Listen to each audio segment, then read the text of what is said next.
وصلي وسلم دائما أبدا على حبيبك خير الخلق كلهم. بسم اللہ الرحمن الرحیم. السلام علیکم ناظرین. پروگرام نور سحر کے ساتھ آپ کا میزبان نذیر احمد غازی حاضر ہے. ناظرین کرام، اسماء النبی الکریم صلی اللہ علیہ وآلہ وسلم میں سے ایک اسم مبارک پڑھنے کی سعادت حاصل کر رہا ہوں. سیدنا المکرم صلی اللہ علیہ وآلہ وسلم ہمارے سردار صاحب عزت یعنی عزت، درود و سلام بھیجے اللہ آپ صلی اللہ علیہ وسلم، آپ کی آل پاک اور آپ کے صحابہ کرام پر. اس اسم اقدس کی تفسیر میں ہے کہ حضرت کعب بن مالک رضی اللہ عنہ سے روایت ہے، ام مصطفیٰ سیدنا عباس بن عبد المطلب رضی اللہ عنہ نے بیت العقبہ کے موقع پر انصار کو مخاطب کر کے فرمایا کہ حضرت محمد صلی اللہ علیہ وآلہ وسلم کا رشتہ جو ہم سے ہے وہ آپ جانتے ہیں. آپ صلی اللہ علیہ وسلم کو ہم نے اپنی قوم سے محفوظ رکھا ہوا ہے. وہ قوم میں عزت والے ہیں اور اپنے شہر میں رو والے ہیں. اگرچہ 14 فروری کو یہ جو ویلنٹائن ڈے، یہ ویسٹ سے ایک بیماری اور وبا جو ہمارے معاشرے میں بھی اب آ رہی ہے، اس لیے ہم نے آج یہ موضوع رکھا ہے تاکہ ہم اپنی نوجوان نسل کو، اپنی بیٹیوں بیٹوں کو اس لعنت سے بچائیں اور ان کو یہ بات سمجھائیں کہ خاص ہے ترکیب میں قوم رسول ہاشمی. تو آج ہم نے موضوع جو ہے اپنے اس محفل کا رکھا ہے شرم و حیا، عفت و پاکیزگی، انسانیت کا لباس. میں اپنے مہمانوں کا شروع میں تعارف کرا دوں. میرے پہلے مہمان پروفیسر ڈاکٹر طاہر حمید تنولی صاحب ہیں. میرے اکثر مہمان بنتے رہتے ہیں، کئی کتابوں کے مصنف ہیں اور ماہر اقبالیات ہیں. میری دوسری مہمان سادات سے آپ کا تعلق ہے، نوجوان اسکالر ہیں پروفیسر سیدہ وجیہہ زینب. ایک علمی خاندان سے آپ کا تعلق ہے. میرے تیسرے مہمان پروفیسر شجاعت علی خان صاحب ہیں، کنسلٹنٹ ہیں، ٹرینر ہیں، ہمارے ملک کے بڑے مشہور. اور یہ جو نوجوان نسل کے جو مسائل ہیں ان پہ آپ کی گہری نظر ہے، چونکہ یونیورسٹیوں کالجوں میں آپ اکثر جاتے اور پڑھاتے ہیں ان کو. میرے چوتھے مہمان ہمارے ریسرچ کے جو ہیڈ ہیں ہمارے پروگرام کے علامہ نوید چڑیا کوٹی صاحب ہیں آج میرے ساتھ. میں اس سے پہلے کہ ڈاکٹر طاہر حمید تنولی کو دعوت دوں، میں بہت ہی مختصر آج اپنی بات کرنا چاہتا ہوں کہ وہ جو علامہ نے کہا تھا کہ اپنی ملت پر قیاس اقوام مغرب سے نہ کر، خاص ہے ترکیب میں قوم رسول ہاشمی. ہمارا ایک اپنا تمدن ہے، ہماری ایک تہذیب ہے اور ہمارا ایک دین ہے، اور ہمارے دین کا جو مطلوب انسان ہے وہ ہے جس کی نگاہ بھی پاک ہو، جس کا قلب بھی پاک ہو، جس کی زبان بھی پاک ہو، جس کا کان بھی پاک ہو، جس کی فکر بھی پاک ہو، جس کی سوچ بھی پاک ہو، اور وہ ایک پاک ماحول میں جو ہے وہ پرورش پائے، اور پھر اس کے اندر سے وہ قدسی شعائیں، وہ نوری شعائیں نکلنی شروع ہو جاتی ہیں جو ارد گرد کو بھی متاثر کرتی ہیں اور اس کے اپنے وجود کو منور کرتی ہیں. اس کے ایمان کو ایقان نصیب ہو جاتا ہے، اس کی فکر کو عرفان نصیب ہو جاتا ہے. تو خاص طور پر اسی لیے اقبال جو ہے وہ کہتے رہے اپنی نوجوان نسل کو کہ کبھی اے نوجوان مسلم تدبر بھی کیا تو نے، وہ کیا گردوں تھا تو جس کا ہے ایک ٹوٹا ہوا تارا، اور تجھے اس قوم نے پالا ہے آغوش محبت میں، کچل ڈالا تھا جس نے پاؤں میں تاج سر دارا. تو ہمارا یہ جو معاشرہ ہے یہ کون تھے، ہماری تہذیب کیا تھی، ہمارے اسلاف کیا تھے، ہمارے آقا و مولا صلی اللہ علیہ وسلم کی تعلیمات کیا تھی، اور ان تعلیمات کے سانچے میں ڈھلی ہوئی سیدہ فاطمہ سلام اللہ علیہا، ام المومنین سیدہ عائشہ صدیقہ، سیدہ خدیجہ الکبریٰ، اور پھر سیدہ زینب سلام اللہ علیہا، اور مائی رابعہ بصریہ، اور یہ نام لیتے چلے جائیں کہ وہ اس نوری سانچے میں ڈھلی ہوئی تھی، اس حیا کے اور ایمان کے سانچے میں ڈھلی ہوئی تھی. یعنی سیدہ زینب جب روضہ انور پہ تشریف لے جاتی تھی تو جو چراغ تھے وہ بھی بجھا دیے جاتے تھے، اور ان کے ہمسائے میں ایک آدمی مدتوں رہا تو اس کا بیان یہ ہے کہ نہ میں نے کبھی سیدہ کی آواز سنی نہ کبھی ان کے چہرے کو دیکھا۔ تو یہ ہماری تہذیب تھی، یہ ہمارا تمدن تھا، لیکن جو دین اسلام کے دشمن تھے انہوں نے ہماری تہذیب کو بدلنا تھا، اور وہ ایک انتقام لینے کی صورت یہ بھی ہوتی ہے جب تہذیبی طور پہ قوموں پہ کوئی غلبہ حاصل کر لے تو وہ جو غالب قوم ہوتی ہے پھر اس کی جو تہذیب ہے اس کو بھی اپنا لیا جاتا ہے۔ فاتح قوموں کی تہذیب اور جو سپر پاورز ہوتی ہیں پھر ان کی تہذیب جو ہے وہ ذہنوں پہ نقش ہو جاتی ہے، اور وہ قومیں جو احساس کہتری کا شکار ہو جاتی ہیں، احساس کمتری کا شکار ہوتی ہیں کہ شاید ہماری تہذیب کوئی اچھی نہیں۔ اقبال اسی لیے روتے رہے، وہ کہتے تھے ہم سمجھتے تھے کہ لائے گی فراغت تعلیم، کیا خبر تھی چلا آئے گا الہاد بھی ساتھ۔ اور ماہر القادری کی بات کمال کی ہے، انہوں نے کہا ماہر یہ جدتیں، یہ ترقی پسندیاں جتنے بھی عیب تھے ہنر ہو کے رہ گئے۔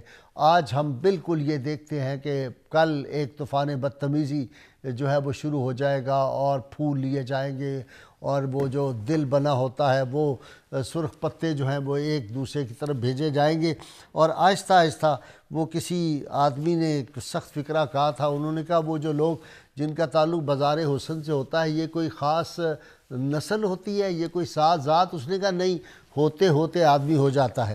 تو حیا اور ایمان جو ہے اس کے بارے میں بزرگان دین فرماتے اس کی مثال دو پرندوں کی ہے، اگر ایک اڑ جائے تو دوسرا آٹومیٹکلی اڑ جاتا ہے، یہ آپس میں لازم و ملزوم ہے، ان کی باہم بڑی محبت اور الفت ہے دونوں کی، حیا اور ایمان کی۔ اس لیے اللہ کے محبوب صلی اللہ علیہ وسلم فرمایا جب تم سے حیا چلا جائے تو پھر تمہاری مرضی ہے، پھر جو مرضی کرتے پھرو۔ تو آج ہماری نوجوان نسل کو اس طرف غور کرنا ہے، ہم کون ہیں، ہمارے اجداد کون تھے، ہمارا دین کون ہے، ہمارے آقا کی تعلیمات کیا ہیں، اور گھروں میں والدین کو بھی اس طرف توجہ دینی چاہیے۔ اور مجھے یاد ہے کہ کچھ برس پہلے زرعی یونیورسٹی فیصل آباد کے وائس چانسلر نے کہہ دیا کہ آج ہم حجاب جو ہے بچوں میں وہ تقسیم کریں گے، ان میں یہ جو دوپٹے یا جو سکارف ہے وہ تقسیم کریں گے۔ تو میڈیا پہ ایک شور ہنگامہ مچ گیا تھا کہ انہیں بہت بڑی گستاخی کر دی ہے کہ وہ سکارف تقسیم کریں گے۔ یہ اس ملک، اس مملکت میں جو اللہ اور رسول کے نام پہ حاصل کیا گیا تھا۔ میں دکھ کے ساتھ اپنے ناظرین آپ کی خدمت میں یہ بات پیش کرنا چاہتا ہوں کہ اس کی وجہ کیا ہے۔ اس کی وجہ یہ ہے کہ جن لوگوں نے یہ حیا اور ایمان تقسیم کرنا تھا، جنہوں نے حیا کی بات بتانی تھی، جنہوں نے تہذیب کی، ادب کی بات، محبت کی، الفت کی بات، ادب و احترام کی بات کرنی تھی، محراب و منبر سے تو میں کئی بار کہہ چکا ہوں الا ماشاء اللہ اچھے لوگ موجود ہیں، لیکن ایک خاص طبقہ اس معاشرے میں پیدا ہو گیا جو محراب و منبر پہ وہ زبان استعمال کرتا ہے جو بازار حسن کے لوگ جن کو ہم اخلاقی گراوٹ کہتے ہیں ان سے بھی زیادہ گندی زبان استعمال کرتا ہے۔ اور کبھی آپ نے محراب و منبر سے حیا اور ایمان کی بات بھی سنی ہے؟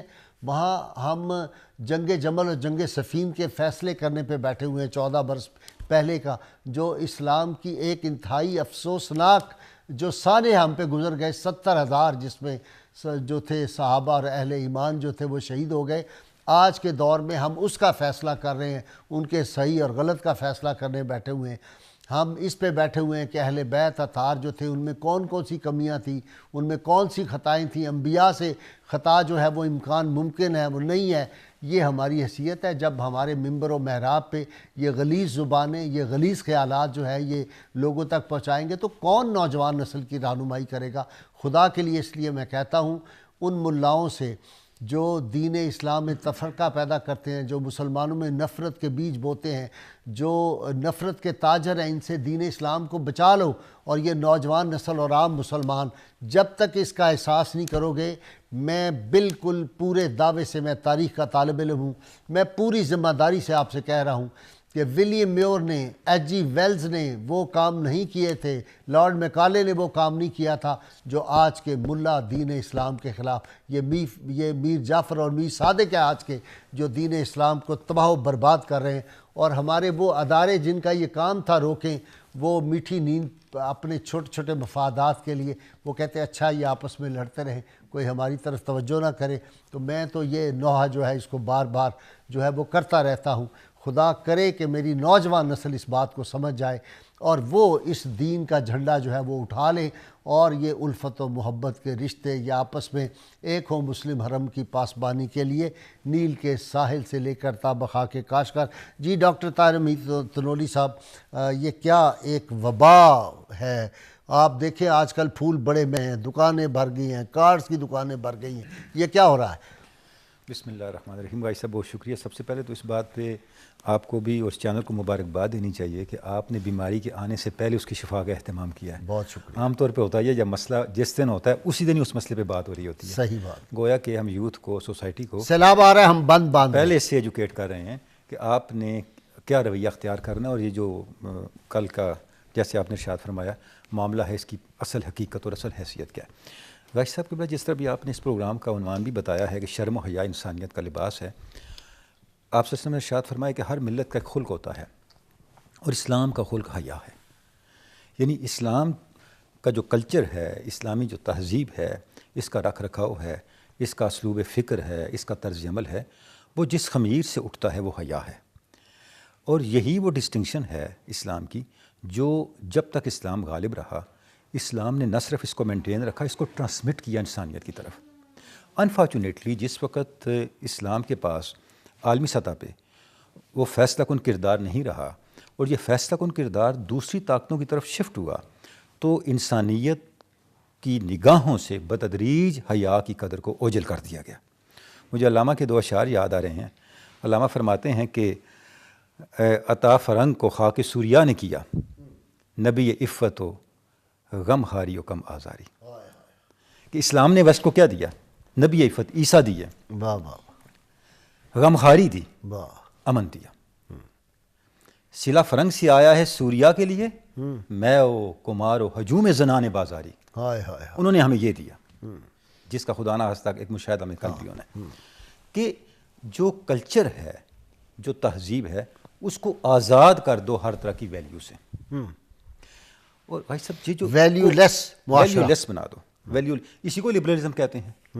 بلکہ ایک بڑا لبرل تھنکر جو ہے رون ریپلاج، اس کی ایک ریسرچ رائٹنگ ہے سیکس گاڈ اینڈ لبرلزم۔ اس میں وہ لکھتا ہے driving state and society out of church is the most secure achievement of liberal politics to date. Liberal politics کی سب سے بڑی آج تک کی جو کامیابی وہ یہ ہے کہ ہم نے اس معاشرے کو مذہب سے آزاد کر دیا ہے، اور ہم نے سوشل لبرٹیز کے نام پہ، ہیومن رائٹس کے نام پہ جو سیکس کا تقدس تھا، اس کے اوپر جو تقدس کا لبادہ تھا اس کو پھاڑ دیا ہے، اس کو بے مہار کر دیا۔ ٹھیک۔ یہ جو آپ کی سوشل ویلیوز ہوتی ہیں، مورل ویلیوز ہوتی ہیں، آپ کی ایستھیٹکس ہوتی ہے، یہ کسی بھی قوم کے مستقبل کا فیصلہ کرتی ہے۔ یہ جو جدید دنیا ہے، ماڈرنٹی کے بعد پوسٹ ماڈرنٹی کی دنیا، اس کا ایک بڑا تھنکر ہے ڈیوڈ ہاروے۔ اس کی کتاب ہے the condition of post modernity. میں ایک جملہ اس کا آپ کو عرض کرتا ہوں، وہ کہتا ہے maps change when aesthetics change. جب کسی قوم کا ذوق جمال بدل جائے، اس کا جغرافیہ بدل جاتا ہے۔ بالکل ٹھیک۔ یعنی چیزوں کو کیسے وہ قوم دیکھتی ہے۔ ویسٹ کے بڑے جو ہیں، جیسے میں مائیکل اینجلو کو کہوں گا، اس کے بنائے ہوئے مجسمے آپ دیکھ نہیں سکتے۔ ڈنمارک، ناروے میں جائیں، وہاں پہ پورا ایک مجسموں کا ایک شہر ہے، آپ نہیں جا سکتے وہاں۔ صحیح۔ ایک وہ تھنکنگ ہے، ایک ہماری تھنکنگ ہے۔ علامہ اقبال یورپ سے واپس آئے، اسپین سے، تو بات ہوئی کہ آپ نے وہاں کیا دیکھا، تو مسجد قرطبہ کا ذکر ہوا۔ اب علامہ کے ایک جملہ میں آپ کو عرض کرتا ہوں۔ کسی نے پوچھا آپ کا کیا تاثر بنا؟ فرمایا it is the commentary of holy Quran written in stones. واہ، ہائے ہائے ہائے ہائے، مسجد قرطبہ کیا ہے؟ واہ واہ واہ، یہ قرآن مجید کی تفسیر ہے جو پتھروں سے لکھی گئی ہے۔ واہ واہ، یہ اسلام کا ذوق جمال ہے۔ واہ واہ واہ۔ اسلام نے اس ذوق جمال کو قبلہ غازی صاحب ٹرانسمٹ کیا تھا دنیا کی طرف۔ 1000 سال جب تک اسلام غالب رہا ہے، آپ دیکھیں کوئی ایسی کلچرل ویلیو آپ کو اسلامی دنیا سے ٹرانسمٹ ہوتی دوسری دنیا کو نہیں نظر آئے گی جس میں انسانیت سوز تاثر ہو، حیا سوز تاثر ہو۔ اور ویسٹ بتدریج اس طرف آیا ہے، ایک لمبی تاریخ ہے، اس میں ہم نہیں جا سکتے، نہ وقت ہے۔ جب اس نے اس کلچر کو ایڈاپٹ کر لیا، حیا سے آزاد کلچر، اب اس نے دیکھا اس کو خطرہ کیا ہے، وہ اسلام سے خطرہ ہے۔ اب انہوں نے کہا کہ اس کو اسلام کی طرف ہی شفٹ کرو۔ اس وقت ساری جنگ کلچر کی جنگ ہے، کلیش آف سیویلائزیشنز ہے، کلیش آف کلچرز ہے، کلیش آف ویلیوز ہے. وہی اچھا اس کی یہ کوئی اندرا گاندھی نے صافیانہ کہا بات نہیں نہیں تھا ہے کہ ہم نے اسلامی جو تہذیب ہے اس کو بحر ہند میں ڈبو دیا ہے. ایسا میں سے اگلی بات عرض کرنا چاہتا ہوں، یہ صرف ایک آئیڈیالوجیکل بات نہیں ہے، عقیدے کی بات نہیں ہے، اس کے ساتھ معاشی مفادات جڑے ہوئے ہیں. آپ کا سارا کنزیومر کلچر اس کے ساتھ جڑا ہوا ہے. دیکھیں اگر آپ ویسٹ کی ویلیوز کو نہیں مانتے ان کے پروڈکٹ کیسے لیں گے؟ ان کے پروڈکٹس تبھی لیں گے نا. بالکل ٹھیک ہے. جب آپ اسلامی خوشبوؤں پر یورپین خوشبوؤں کو افضل سمجھیں گے تو ان کو خریدیں گے نا. میں ایک سادہ مثال دے رہا ہوں. تو آپ اب ویسٹ کی ساری مارکیٹ مسلم ورلڈ تبھی بنے گی نا، پہلے وہ ویسٹ کی ویلیوز کو اڈاپٹ کرے گی. بالکل ٹھیک ہے. لہٰذا یہ جتنی کمپین چل رہی ہے، جس طرف یہ جو ویلنٹائن ڈے ہے، یہ صرف پھول نہیں مہنگے ہو رہے، اس کے ساتھ 20 اور چیزیں مہنگی ہو رہی جن کا ہمیں نہیں پتا. ہاں نہیں وہ پتہ ہے. ان چیزوں کا جن کا ہم ذکر نہیں کر سکتے، ان چیزوں کی مارکیٹ ہے، وہ ان کی پروڈکشن کہاں ہو رہی ہے، وہاں سے یہاں آ رہی ہیں. وہ یہاں تب بکیں گی جب آپ ویلنٹائن ڈے سیلیبریٹ کریں گے. جب آپ سیلیبریٹ نہیں کریں گے تو million and billion of dollars کی وہ چیزیں وہیں رہ جائیں گی. بالکل ٹھیک ہے. یہ بہت ایک جڑا ہوا فینامنا ہے جس کے ساتھ بہت سے فیکٹرز جڑے ہوئے ہیں. لہٰذا بتدریج ہماری سوسائٹی کو اس طرف لے جایا جا رہا ہے. ہمارا امتحان کیا ہے؟ ہماری انفارچونیٹ یہ ہے، نہ ہی ہماری سوسائٹی کے اس طبقے کو جس نے سوسائٹی کی اصلاح کرنی ہے اس مسئلے کی نوعیت کا پتہ ہے، نہ انہیں. دیکھیں یہ بنیادی طور پہ یہ جو بے حیائی کا کلچر ہے، گائی صاحب مجھے اجازت ہے یہ بات کہنے کی، یہ مشرق اور مغرب کی دشمنی کا معاملہ نہیں ہے صرف، یہ بھی ہے، یہ مشرق اور مغرب کی بقا اور مفادات کا معاملہ ہے. بالکل اصل بات یہ ان کی سوشیالوجی کا معاملہ ہے اور ہم اس کا احساس ہی نہیں ہے. جب تک آپ اس کے سوشل فیبرک کو نہیں پکڑتے، اس کے اکنامک اور کنزیومرزم کے فیبرک کو نہیں پکڑتے، آپ اس مسئلے کو نہ سمجھ سکتے ہیں نہ حل کر سکتے ہیں. مجھے بتائیں کہ پورے پاکستان میں کوئی مجھے ادارہ بتا دے، یہ کل ہی ابھی جمعہ 2 دن پہلے گزرا ہے نا، تو مجھے بتا دیں کہ کسی مسجد پہ اس پہ تقریر ہوئی ہو. پتہ ہی کوئی کہیں ہمارے اداروں میں ہمارے وہ جو ملا جو مسلمانوں پہ کفر کے فتوے لگاتے ہیں انہوں نے کبھی کہا ہو کہ شرم و حیا کی، وہ خود بے حیا ہے. جو گالیاں دے گا اس میں حیا ہوگی؟ گالی گندی دینے والا. حیا کا آغاز تو آنکھ اور زبان سے ہوتا ہے نا. جب زبان اور آنکھ حیا سے آزاد ہو گئی تو حیا کہاں رہے گی؟ دیکھنا بھائی صاحب، آپ کا احترام میں کروں گا تو حیا بھی ہوگی نا. کلمہ احترام ہی زبان سے رخصت ہو گیا تو بس پھر لگامیں ٹوٹ گئیں، بند ٹوٹ گئے، پھر اس کے بعد جو مرضی ہوتا چلا جائے. تو انفارچونیٹ یہ ہے، آج ہم نے کرنا یہ ہے کہ اس مسئلے کو اپنی معاشی اور سماجی بقا کے ساتھ جوڑ کے یوتھ کو سمجھانا ہے. تب یہ مسئلہ سمجھ بھی آئے گا اور لوگ اڈاپٹ بھی کریں گے. اور اگر آپ صرف کفر اور یہ اور جھگڑے اور نظریاتی اور صرف بمباری نظریہ ہی کوئی نہیں، اس سے کچھ نہیں ہونا. پیسے ہمیں دو اور ہمیں لڑاؤ، ہمارا ایمان اس وقت جاگے گا، ہمارا ناموس رسالت کا جذبہ جاگے گا جب ہمیں پیسے ملیں گے. ہم ہر کام جو ہے اس کے پیچھے پیسے یا باہر کا کوئی اشارہ ہوا.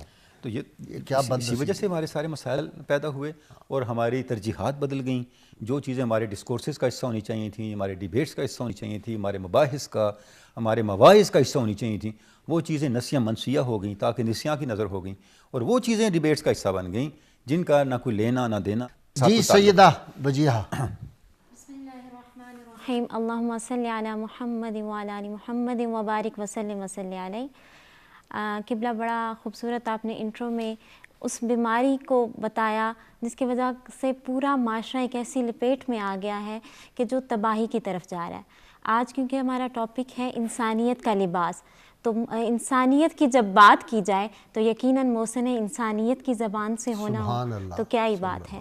تو سرکار کا ارشاد کہ الحیاء لا یاتی الا بالخیر، کہ حیا جب آتا ہے تو وہ اپنے ساتھ ایک ہی چیز کو لے کے آتا ہے اور وہ چیز ہے خیر کی. سبحان اللہ. اور جب نبی کریم صلی اللہ علیہ وسلم نے یہ ارشاد فرمایا کہ یہ خیر ہی لے کے آتا ہے تو اس کی میں تشریح آپ کی اجازت سے امام ابن القیم نے اس کی بڑی خوبصورت تشریح کی ہے قبلہ، جو کہ آج کے پورے موضوع کی میرے خیال میں ایک مختصر انداز میں خلاصہ ہے.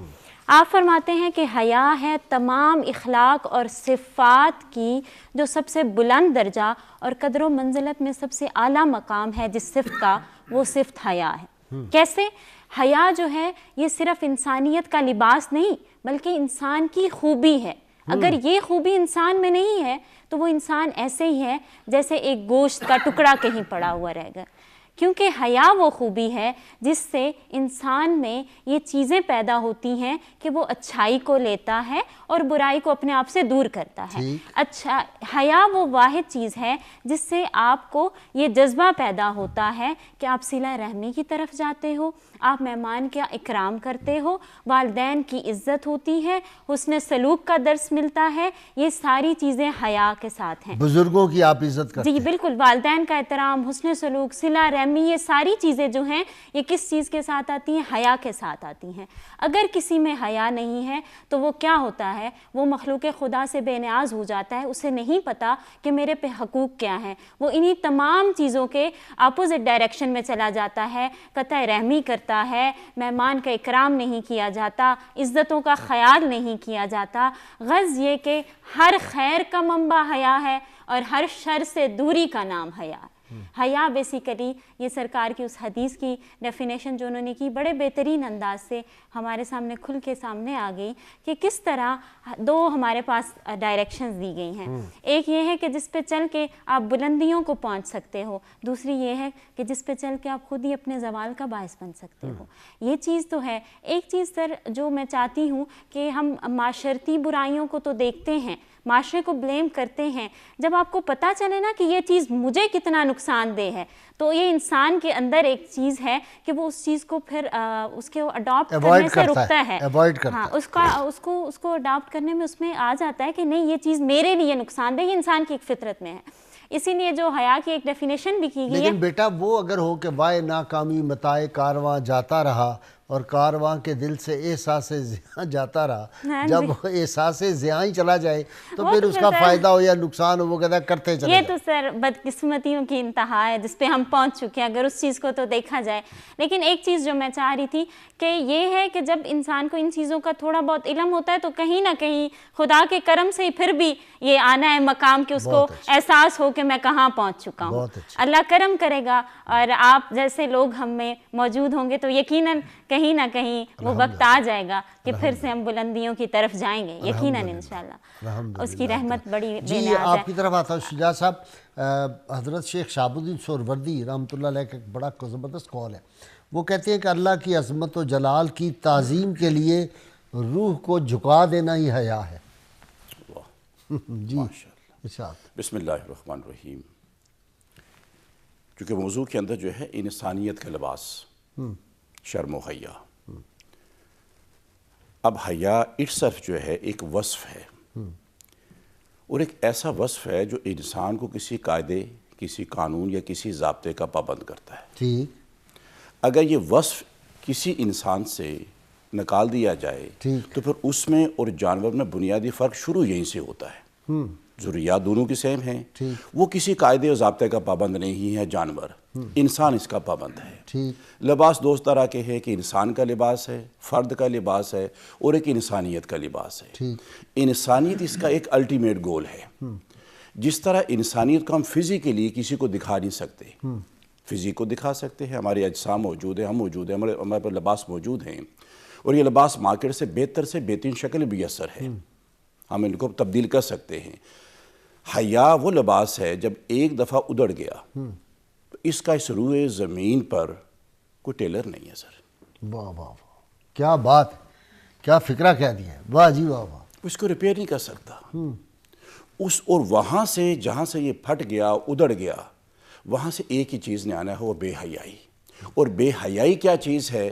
وہ کسی قاعدے, قانون, کسی ضابطے کی پابندی سے صریحاً انکار ہے. یہ نہیں کہ وہ کر نہیں رہا, کیونکہ اب وہاں سے اب وہ نئی ٹاکی لگ نہیں سکتی, نیا وہاں پر اس کو بخیا ہم اس کو لگا نہیں سکتے. اب وہاں سے تسلسل کے ساتھ کیا ہوگا؟ وہ سب کچھ آئے گا جو اس کی روح کو گندا کر دے گا. جب روح پہ گندگی ہوئی تو معاملات ختم گئے. لباس اٹسلف کیا چیز ہے؟ لباس چونکہ ایک سمبولیکلی لیا گیا ہے, مرد عورت کا اور عورت مرد کا لباس ہے. لباس کی سب سے پہلی جو اس کی خوبی وہ یہ ہے کہ جسم کے سب سے قریب ترین چیز جو ہے وہ لباس ہے. اب ان دونوں زوجین کے تعلق میں دیکھیں, اس سے بڑی قربت کوئی اور نہیں ہے. دوسری یہ جسم کے اندر جو آپ کے اوپر اندر جو عیب ہیں ان کو یہ چھپاتی ہے. اور یہ کب چھپائے گی؟ جب ایک دوسرے کو دیکھیں گے آپ کہ وہ ایک دوسرے کے لباس بنیں گے. تو تیسری لباس کی جو لباس ڈھانپتا ہے، ڈھانپتا انہوں نے ایک دوسرے کو ڈھانپنا ہے، ڈھانپنا ہے، پردہ پوشی کرنی ہے، وہ ستارہ الیوب کا یہی تو اس کا ایک تیسری بات جو اس کے اندر جو انتہائی لطیف ہے وہ یہ ہے کہ یہ گرمی کا لباس الگ ہے، سردی کا الگ ہے، خوشی کا الگ ہے، ماتم کا الگ ہے۔ مطلب کہ زندگی کے یہ نشیب و فراز جو ہیں ان میں ایک دوسرے کو ہم نے کس طرح پردہ پوشی کیسے کرنی ہے، دوسرے کا سہارا کیسے بننا ہے، اور یہ انسانی زینت بھی ہے، انسانی حسن بھی ہے۔ اب وہ میری آنکھ جو حسن کسی اور طرف دیکھنا چاہتی ہے تو کوئی اور آنکھ ادھر حسن دیکھنا چاہتی ہے، اس کا مطلب یہ ہے کہ ہمیں حسن اور زینت کی بنیادی پہچان ہی نہیں کر سکے۔ اب یہ مرد اور عورت کی نفسیات جو ہیں یہ تھوڑا سا ان میں اختلاف ہے، لیکن بالآخر جا کر ایک نقطے پر یہ اکٹھی ہو جاتی ہیں۔ ابتدا میں جذبات زیادہ ہوتے ہیں، شعور اور فہم کی کمی ہوتی ہے، تو ایک بچی جو ہے، یہ خاتون جو ہے، وہ ایک ظاہری حسن کو دیکھنا چاہتی ہے اور ظاہری حسین و جمیل کی طرف وہ متوجہ ہوتی ہے، وہ فطرتی اس کا ایک امر ہے۔ لیکن جب وہ کسی ازدواج میں کسی رشتے میں وہ وابستہ ہو جاتے ہیں تو کچھ عرصے کے بعد اس کی جب شعور اور بلوغت آتی ہے تو وہ ظاہری حسن سے اٹھ کر اس کی ذہنی سمجھداری اور ذہنی حسن کو دیکھنا چاہتی ہے۔ اس کے بعد جو اور بلوغت اختیار کرتی ہے، 30s میں پہنچتی ہے، تو ان دونوں سے زیادہ اس کی وہ کامیابی دیکھنا چاہتی ہے، وہ معاشی کامیابی ہو، معاشرتی کامیاب ہو، فکری کامیابی ہو، وہ یہ دیکھنا چاہتی ہے۔ اور جب عمر کے آخری حصے میں پہنچتی ہے تو یہ باتیں اب اس کے لیے اتنی زیادہ امپورٹنس نہیں رکھتی، وہ وفا چاہتی ہے، وہ سہارا چاہتی ہے۔ اس طرح گریجولی کیا ہے اس کے وہ مدارج طے کرتی ہے۔ یہاں کا کہ نکتہ میں شیئر کروں گا، مرد ہمیشہ ایک ہی بات پر کانسٹنٹ رہا ہے، 10 سال کی عمر میں بھی، 20 میں بھی، 30 میں بھی، 70 میں بھی، اور وہ ظاہری حسن کو، وہ حسن دیکھنا چاہتا ہے، وہ حسن کا قائل اور مائل ہے۔ ابتدا میں ظاہری حسن کو دیکھتا ہے، پھر آہستہ آہستہ جو قربت محبت بڑھتی ہے، تعلق بڑھتے ہیں، تو وہ اس کے گفتار میں حسن دیکھنا چاہتا ہے۔ اس گفتار سے آگے وہ اولاد کی تربیت کے اندر اس کا حسن دیکھنا چاہتا ہے عورت کا، اور بالآخر جو ہے آخر میں وہ آپس کے تعلقات جو ہے معاشرت کے ساتھ اس کا حسن دیکھنا چاہتا ہے۔ ہوتا یہ ہے کہ چونکہ کسی خاندان کا، کسی معاشرے کا جو بنیاد ہے وہ اس کا گھرانہ ہے۔ اب گھرانہ بنتا کیسے ہے؟ 2 افراد سے بنتا ہے، ایک کا نام ہے مرد اور ایک کا نام ہے عورت۔ اب مرد کے اندر ایک عورت موجود ہے، لیکن عورت ہی ہے، she will remain same۔ اس کی ڈیزائرز، ڈیمانڈز گریجولی اوپر نیچے جاتی رہیں گی۔ اب یہ ایکس اور وائی 2 کروموسوم ہیں جو مرد کے اندر ہیں، دونوں عورتوں دونوں ایکس ہیں۔ اب وہاں سے ایکس آیا، یہاں سے ایکس آیا تو آگے عورت بچی بن گئی، ادھر سے تو آنا ہی ایکس ہے، ادھر سے وائی آگے تو آگے کیا بنے گا؟ بیٹا بنے گا۔ تو اس کے اندر یہ دونوں چیزیں موجود ہونے کی وجہ سے اب اس کو بیسیکلی رہنمائی چاہیے، اس کو گائیڈ لائن چاہیے۔ جارج ایلیٹ نے انسانی سائیکالوجی کو انوالو کیا آ کر اس لٹریچر کے اندر، لیکن جین آسٹن نے ایک بہت ہی خوبصورت بات کی جو پہلے مردوں کو پڑھنی چاہیے، پھر اپنے گھر میں اس کو ڈسکس کرنا چاہیے۔ وہ یہ کہتی ہے کہ کامیاب مرد ایک عورت کی تلاش میں ہوتا ہے۔ ایک لمبا عرصہ اس پہ بحث چلتی ہے کہ کامیاب جو پہلے ہی ہو گیا ہے، مال و دولت ہے، حسن ہے، جوانی ہے، سٹیٹس ہے، اسے عورت کی کہاں ضرورت ہے؟ وہ کہتی ہے کہ وہ جو اس کو مقام و منصب میسر آیا ہے نا، وہ کسی اور، وہ ماں باپ کی تربیت کا شاخسانہ ہے جو اسے سب کچھ ملا ہے۔ اب اس کی جو آبیاری تو ہو چکی ہے، اب اس کی حفاظت کے لیے اسے ایک عورت کی ہی ضرورت ہے جو اس کو محفوظ رکھ سکے تباہی اور بربادی سے۔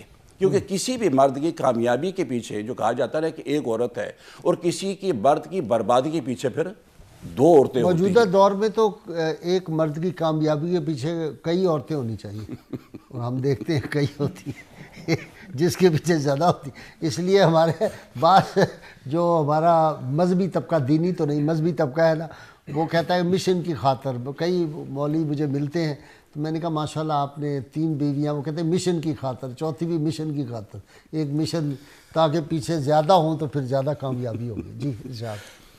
اب چونکہ اسے گزارش بھی کر رہا تھا کہ کسی بھی معاشرے کا جو ہے نا وہ یونٹ وہ گھرانہ ہے۔ اب گھرانے کی تکمیل جو ہے ان دونوں کے کمبینیشن کی شکل میں یہ پاسبل ہے۔ اب نکاح اٹسیلف کیا ہے؟ اب کچھ عرصے کے بعد جو اختلافات جنم لیتے ہیں، اور بالخصوص جس کا ہم شکار اب ہیں، اس کی وجہ بنیادی طور پر یہ کہ نکاح جو ہے، کہتے ہیں ہم بعد میں کہتے ہیں میں تو یہ سمجھا تھا، وہ کہتی میں یہ سمجھی تھی، میرا تو یہ خیال تھا، میرا تو یہ گمان تھا۔ اب ہوتا کیا ہے کہ وہ جو دونوں ایک رشتے میں آئے ہیں، انسانیت کا ایک نیا لبادہ انہوں نے اوڑھا ہے، اجتماعیت میں آئے تھے، وہ دوبارہ پھر فرد بن جاتے ہیں، پھر وہ عورت بن جاتی ہے، پھر وہ مرد بن جاتا ہے۔ اب ان کو اپنے لباس کے اندر اب یہ نہیں دیکھ رہا، یہ بڑا لطیف نکتہ ہے، وہ یہ نہیں دیکھ رہا اس خاتون میں خامی نہیں ہے، یہ تو میرا لباس ہے۔ وہ خاتون یہ نہیں دیکھتی کہ مرد میں کمی ہو کہ یہ تو میرا لباس ہے۔ اب وہ دونوں جب دو الگ پولز پہ چلے جاتے ہیں تو انہیں ایک دوسرے میں کمی، کوتاہی اور کجی نظر آتی ہے۔ آپ ذرا مجھے اس طرح بتائیں، آپ نے بہت اچھی بات کی، ایک ڈیولپ کیا ایک آئیڈیا، اس وقت حل کیا ہے؟ مطلب نوجوان نسل ہے، آپ جانتے ہیں وہاں، جی تو یہ ویلنٹائن ڈے ان کو اٹریکٹ کرتا ہے، ظاہر ہے فنکشن ہے، ڈانس ہے، گانے ہیں، ناچ ہے، آپس میں چاکلیٹ کا تبادلہ ہے، آپس میں وہ پھول تبادلہ ہے، وہ اس کو ہم کیسے، اس کو کیسے کنورٹ کریں؟ مثلا پہلے ہمارے ڈاکٹر طاہر القادری صاحب کہا کرتے تھے، یہ تنولی صاحب کے استاد رہے، میرے دوست ہیں، وہ کہتے تھے کہ اس دن آپ دینی محافل کریں، محفل میلاد کریں۔ اب محفل میلاد جو ہے وہ مردوں کی، عورتوں کی، وہ تو ایک وہ جو ہے کیا، جو ماڈرن گانا ہوتا ہے کیا اس کو کہتے ہیں، ڈسکو نعتیں شروع ہو گئی ہیں، وہ باقاعدہ ڈانس ہو رہا ہوتا ہے، وہ کہتے ہیں ہاتھ اٹھا دو، گرا دو، 20-25 ہزار کا میک اپ کر کے وہ نعت خوان آ جاتی ہیں، اتنے بڑے ناخن ہوتے ہیں، تو بیڑا تو غرق ہو گیا۔ نعت خوان جو ہیں، اسی لیے میں کہتا ہوں ان کے منہ سونگا کرو جب یہ محفل نعت میں ہیں، وہ ڈانس کر رہے ہیں، چمک چھلو لباس پہنا ہوا ہے، تو وہ جو ہم نے اس کا سبسٹیچیوٹ کوئی نہ کوئی نوجوان نسل کو دیں گے، ورنہ وہ اٹریکشن تو ہے اس میں۔ یہ 14 فیبری کو اس کو سیلیبریٹ کرتے ہیں، اور 14 فیبری تک 364 دن ہوتے ہیں سر۔ ان 364 دنوں کے اندر اس کی ہم ریہرسل کرتے ہیں، یہ بیسیکلی اس دن اس کا ہم کیا کرتے ہیں، اظہار کرتے ہیں آ کر۔ اب ہم ایک روز پہلے، واہ واہ کیا بات کی آپ نے، بڑی گہری بات کر گئے آپ، واہ واہ واہ جی۔ اب گزارش یہ ہے کہ سائیکالوجی کے اصول ہے کہ سینگ از بلیونگ، وہ جو ہم دیکھ رہے ہوتے ہیں، اب ہم میں سینگ is believing, saying is believing, اب جو دیکھ رہے ہیں وہ آہستہ آہستہ آپ کے ذہن میں نقش کر جاتا ہے۔ جب میں دفتر میں جاتا ہوں وہاں یہ چہرہ میں دیکھنا چاہتا ہوں، ہاسپٹل میں، سکول میں، کالج میں، اب یہ چہرہ اس قدر ذہن میں نقش ہو چکا ہے کہ اگر یہ کہیں مسنگ ہو تو بندہ اپنے آپ کو ادھورا محسوس کرتا ہے۔ جس کلچر، جس مغربی معاشرے کا میں یہاں جو آپ نے بڑا اہم نکتہ چونکہ اٹھا لیا ہے، جس سے ہم قائل ہیں، جس معاشرے سے ہمارے بچے بڑے جو ہے نا وہ کیا کہنا چاہیے انسپائرڈ ہیں، وہ مغرب کا کلچر جو ہے اس میں قانون کی بالادستی ہے، علم ہے، خوشحالی، سب کچھ موجود ہے۔ لیکن ولیم بلیک کہتا ہے یہ تنزلی کا شکار ہے، کیونکہ اس کا جو سوشل فیبرک جو ہے وہ ادھڑ چکا ہے، کیونکہ اس کے اندر سے حیا کیا وہ نکل چکی ہے۔ وہ کچھ نہ کچھ بیلنس کر رہا ہے، اپنی باقی خوبیوں کی وجہ سے اس خامی کو وہ کور کر رہا ہے۔ اور جس معاشرے کے اندر پہلے ہی ہر چیز تنزلی کا شکار ہے، لے دے کے غازی صاحب ایک چیز رہ گئی تھی، وہ حیا تھی۔ جس دن یہ ادھڑ گئی تو نہ ہمارے پاس قانون کی بالادستی ہے، نہ علم ہے، نہ شعور ہے، نہ فہم ہے، نہ مال و دولت ہے۔ یہ ایک گدڑی میں ہم قبر بیٹھے تھے، جس دن یہ کھل گیا تو پلے رہ کیا گیا، یہی ان کا آخری ٹارگٹ ہے۔ جی علامہ چڑیا کھوٹی صاحب، کیا پلے رہ گیا؟ فارغ ہو گئے ہم تو۔ جی بسم اللہ الرحمن الرحیم، میں انہی کی بات کو آگے بڑھانا چاہوں گا۔ ہم حیا کے بارے میں بات کر رہے ہیں تو اس کا اپوزٹ بے حیائی ہے، اور یہ بجا فرما رہے تھے کہ جس معاشرے سے بے حیائی اگر داخل ہو جائے تو اس کا بھیانک نتیجہ یہ ہوتا ہے کہ اس کا خاندانی نظام متاثر ہو جاتا ہے۔ ہم اس کی ابتدا سے اگر دیکھیں کہ اسلام نے کس طرح اس دنیا کو ایک ایسا انقلاب آفرین پیغام اور خاندانی نظام دیا ہے کہ جس کے باعث یہ جو شرم و حیا ہے وہ اس معاشرت کی پہلی اینٹ بنتی ہے اور انسانیت کا لباس بنتا ہے۔ ٹھیک۔ 6 صدی عیسوی میں جب اسلام انقلاب آفرین پیغام لے کر آیا تو اس وقت دنیا کی جو مین 2 سپر پاورز تھیں، اس کے جو باشندے تھے وہ اخلاق باختگی میں ایک دوسرے پر سبقت لے جانے کی کوشش کر رہے تھے۔ ٹھیک۔ نبی رحمت صلی اللہ تعالیٰ علیہ وآلہ وسلم نے کس انداز سے تربیت فرمائی کہ حضرت عبداللہ ابن مسعود فرماتے ہیں، آقا ایک دن تشریف لائے اور صحابہ کرام علیہم رضوان سے استفسار فرمایا کہ تم جانتے ہو کہ حیا کس شے کا نام ہے؟ کیا تم اللہ سے حیا کرتے ہو؟ سب نے کہا جی ہاں یا رسول اللہ صلی اللہ علیہ وسلم، ہم اللہ سے حیا کرتے ہیں۔ آپ نے فرمایا حیا وہ نہیں ہے جو تم سمجھ رہے ہو، اور نہ ہی حیا کا مفہوم اتنا محدود ہے جو تم سمجھ بیٹھے ہو۔ پھر آقا خود اس کی انٹرپریٹیشن دیتے ہیں کہ اس کا مفہوم کتنا وسیع ہے۔ آپ نے فرمایا حیا کی جو پہلی اینٹ ہے وہ یہ ہے کہ تمہارے سر میں اور سر میں موجود خیالات کا پاکیزہ ہو جانا حیا ہے۔ واہ واہ واہ واہ۔ دوسری بات، آپ نے فرمایا جو کچھ تمہارے پیٹ میں ہے اور جس سے پیٹ بھرا ہے اس کا بھی پاکیزہ ہو جانا حیا ہے. فرمایا تمہاری موت تک فکر و عمل کی زندگی اور اس کے بعد آنے والی زندگی کا احساس یہ تم میں بیدار ہو جانا حیا ہے. یہ 3 اصول حضور نے دے دی. آج ہمارا حال کیا ہے؟ وہ جو آپ کہا کرتے ہیں بڑی پیاری بات کہ خیال کی پاکیزگی کی رفتار عمل کی پاکیزگی سے کی رفتار سے کروڑوں گنا زیادہ ہے. جتنے خیال پاکیزہ ہوں اعمال اتنے اچھے ہوا کرتے ہیں. ہمارا حال یہ ہے کہ یہ جو اس طرح کی تقریبات آ جاتی ہیں، پہلے ہی جیسے انہوں نے کہا کہ 364 دن تو ہم خیالات کے ذریعے سے ریہرسل کرتے ہیں اور اس دن آ کے action speaks louder than the words. اب بچا کیا؟ بچا یہ ہے کہ اس صورت میں ہمارے بچوں کو ان 364 دنوں میں اسلام کا وہ اخلاقی نظام جس کے ذریعے سے اسلام نے پوری دنیا پر حکمرانی کی، جس سے ہمارا خاندانی نظام، معاشی نظام مستحکم ہوا، وہ سکھایا جائے. حضرت ابو ہریرہ رضی اللہ تعالیٰ عنہ کی روایت کے مطابق رسول اکرم صلی اللہ تعالیٰ علیہ وسلم نے 6 چیزوں کو حیا کا حصہ کم و بیش قرار دیا. فرمایا آنکھ، کان، زبان، ہاتھ، پاؤں، حتیٰ کہ دل کی خواہش اور آرزو تک اگر برے خیالات سے پاکیزہ رہی تو تب تم حیا والے بنو گے. ہمارے ہاں حالات کیا ہے؟ ہم ہاتھوں سے ملاوٹ کر کے تو کھائے جا رہے ہیں، تو پھر حیا کہاں سے آئے گی؟ ہم کانوں سے غیبتیں سن رہے ہیں تو ہمیں حیا کہاں سے آئے گی؟ ہمارے جو ہے وہ پاؤں بدکاری کی طرف چل کے جانے کے خواہش مند موقع کی تلاش میں ہیں تو حیا کہاں سے آئے گی؟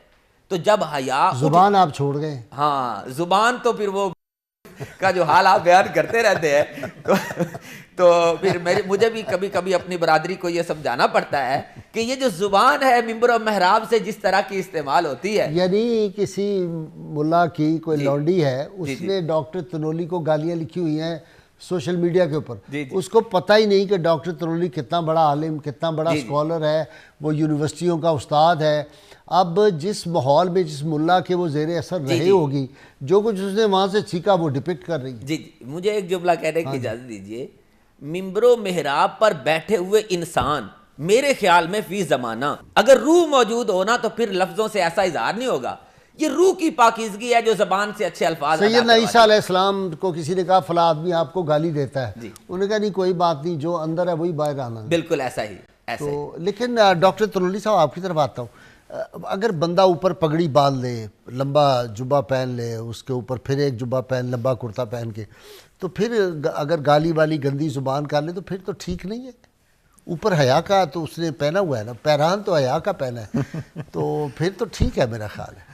پیرہن حیا جو ہے اس کی بھی اس کا بھی ایک ناموس ہے، اس کی بھی ایک عزت ہے. یہ تو اس کی عزت کو اور اس کو بے توقیر کرنے والی بات ہے کہ جو تھوڑا بہت اعتبار ہے سوسائٹی کا وہ بھی اٹھ جائے.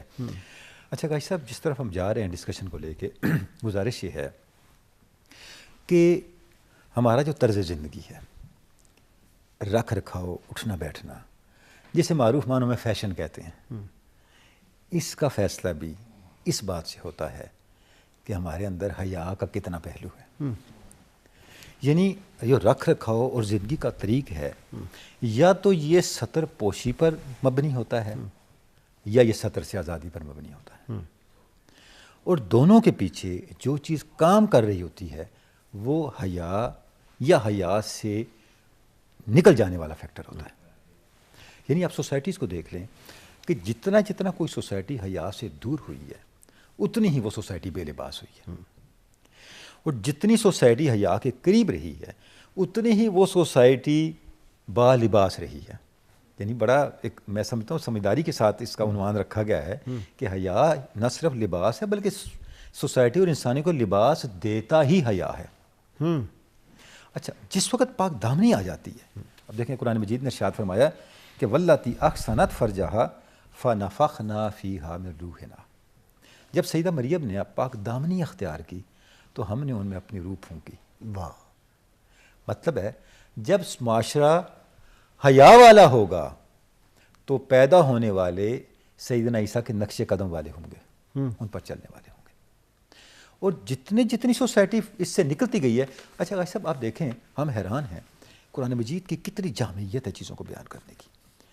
یہ جو جنسی آزادی ہے اس کو ڈائریکٹ لنک کیا قرآن مجید نے حیا اور بے حیائی کے ساتھ، کہ جب معاشرہ بے حیائی کی طرف گیا تو وہ جنسی طور پہ آزاد ہوتا چلا گیا.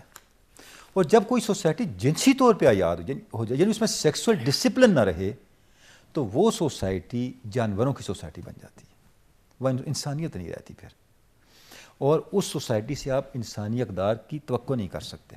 تقویٰ نام ہی سیکسول ڈسپلن کا ہے، واہ واہ واہ واہ، دیکھیں نا، اس کی بڑی میجر ڈائمینشن ہے، تقویٰ کی ایک بڑی میجر ڈائمینشن ہے جو سیکسول جو ڈسپلن ہے اس کو کنٹین کرتی ہے۔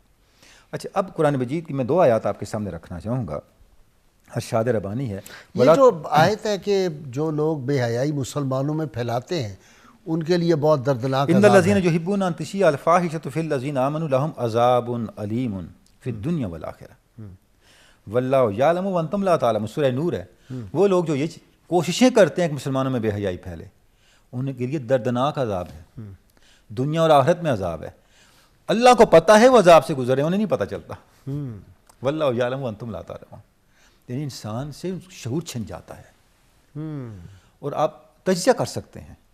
یعنی یہ تو میں سمجھتا ہوں کہ سوشیالوجی کی ریسرچ کے ٹاپکس ہیں کہ جو سوسائٹیز، جو فیملیز حیا سے جتنی دور ہوئیں وہ سکون سے کتنی دور ہوئیں، وہ راحت سے حقیقی۔ بڑے بڑے میرے سامنے آپ کے اس فکرے سے کئی خاندانوں کی بالکل، میں تباہی کے سمجھتا ہوں آثار میرے سامنے آ گئے۔ کتنی مثالیں بیٹھے بیٹھے ہم کوٹ کر سکتے ہیں، لیکن یہ بھی حیا کا تقاضا ہے کہ نہ کوٹ کیجیے، ہاں ایسے ہی ہے۔ یہ بھی حیا کا بہت اچھا، بہت اچھا۔ اس کو کوٹ، لیکن میں سمجھتا ہوں فَاعْتَبِرُوا يَا أُولِي الْأَبْصَارِ، اہل نظر سے یہ باتیں چھپی ہوئی نہیں ہیں، واہ، ہم دور جانے کی ضرورت نہیں ہے۔ ہر شخص اگر صرف اپنے ایریا آف انفلوئنسی کا جائزہ لے لے، اس کا اپنا جو سوشل سرکل ہے اس کا جائزہ لے لے، اسے کئی ایسی مثالیں مل جائیں گی کہ جن جن خاندانوں نے، جن جن افراد نے حیا کو چھوڑا وہ عذاب علیم کے قریب کتنے ہوئے۔ واہ جی سیدہ۔ سر ان کی بات کو آگے لیتے ہوئے میں چلتی ہوں سر۔